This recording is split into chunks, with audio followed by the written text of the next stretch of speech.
Hello, मी प्रियांका आणि स्वागत आहे तुमचं माझ्या मिनी व्लॉगमध्ये. सकाळी मी निघाले होते कॉलेजला जाण्यासाठी. एकटीच नाही तर शिवानी पण होती माझ्यासोबत. 2 दिवस झाले मी काही कॉलेजला गेलेले नव्हते, कारण माझ्या बहिणीचं कॉलेज आत्ताच चालू झालं आहे, म्हणून 2 दिवस तर मी तिला सोडवायलाच गेले होते. म्हणून जे नोट्स राहिल्या होत्या त्या लिहून घेतल्या. जास्त काही नव्हते, 3-4 पेज होते, ते लिहून काढले, लेक्चर अटेंड केले आणि कॉलेज सुटल्यावरती मग आम्ही वडापाव खायला गेलो होतो. वडापाव खाल्ल्यावरती मग हे मेंटो चॉकलेट खाल्ले, जे की माझे खूपच फेवरेट आहे. त्यानंतर घरी आल्यावरती परत मम्मीसोबत कामशेतला गेले होते, कारण दळण आणायचं होतं. जास्त काही सामान आणायचं नव्हतं.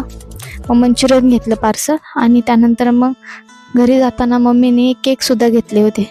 मला खूपच जास्त भूक लागली होती, म्हणून मग मी रिक्षातच खायला चालू केले होते.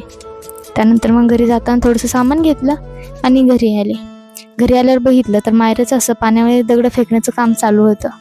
त्यानंतर मम्मी सकाळीच बॅटर बनवलं होतं डोश्याचं, म्हणून मग मी एक डोसा बनवला आणि तो खाल्ला. आणि हा बघा, हा आहे माझ्या बहिणीचा डोसा, जो की एकदम छोटूसा बनवला आहे.